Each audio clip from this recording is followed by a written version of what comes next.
halfway mark. I didn't really do that, so that's not good, but that's okay. First things first, because we are working from the back to the front, so we did our sky, then we did our clouds. The next step would be the mountains in the background. If you don't even have mountains, you can add mountains. It's up to you. But we didn't even use a paintbrush for this. We used our palette knives for this. All right?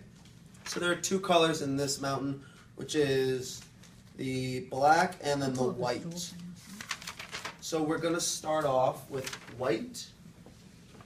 And then as far as the black, you can use a different color if you want. It doesn't have to be black. But you have to start off with white. And I am just dipping, just kind of like taking a scoop with my palette knife so that it's on the back side. It's not really on the front side, but it's pretty goopy up here.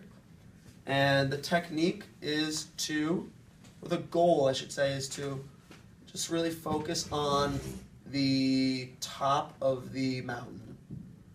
And then kind of drag it down with the edge. Alright, so you just want to make mountain shapes. Alright, so it goes up, and then the peak of the mountain goes down. And then you drag the excess paint down. So I'm noticing that I'm not picking up enough paint, so I'm going to pick up more. Everything okay, Dylan?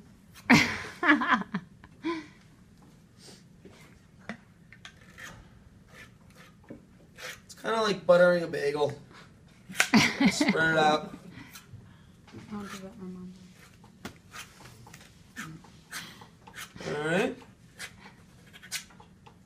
And it doesn't really look like mountains yet, right? Or icing a cake, right? Looks like me. Use a little imagination, alright? Come on, this is art. Just a little bit. Alright, so now I'm going to add my second color. And because I want to be different, I'm going to use not black. I'm going to use brown. Nice. Because, you got to be different. Take a scoop. Alright? And just some lines. You're just doing the same exact thing. And you kind of need two colors because just one just doesn't look realistic. When you add two, it makes it look like there's shadow and light. There's like a shadow and light relationship. Or it could be snow, the white, depending on what you're going for. Alright, so right off the bat, it's already looking a little bit more like it. And these will even look more like mountains once we go to our second layer. Oh, and something I forgot to mention that's really important is the fact that I went over the sky. So you see how there's like no canvas showing? Because I covered the end of the sky. So that's like the whole technique for this whole painting. You're going to do the sky like a little bit further than you expect. And then you're going to do the mountains over the bottom of the sky. Then you're going to bring your mountains down further than you would expect. So then, as you can imagine, my next layer is going to go over the bottom and go further than I expect. It's going to be the same for every layer.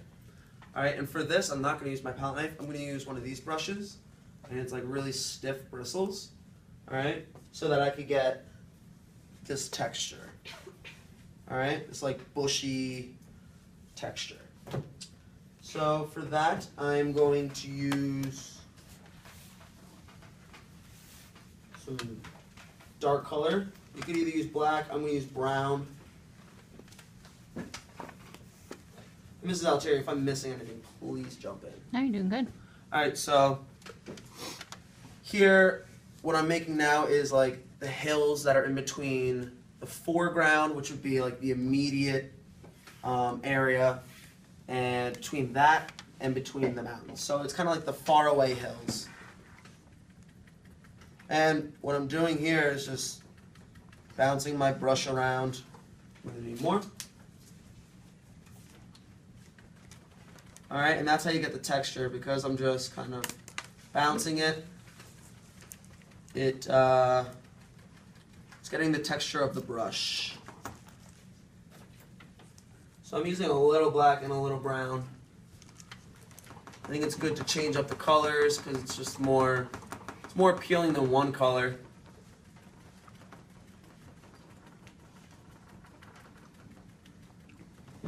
And your pictures are all different, so you're gonna have to use these techniques based off of what your picture has and what's up. You know, a lot of mountains are green. It's true. But you should You're right. put some green on the mountains too. I agree. Good call. So Liam told himself, you know, I see a lot of mountains that have green on them. Put a little green on it.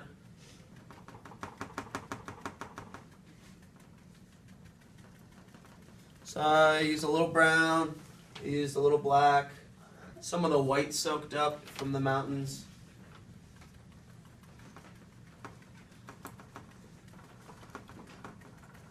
Alright.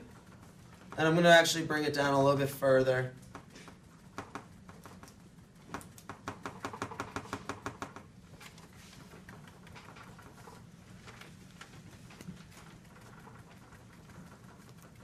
Alright.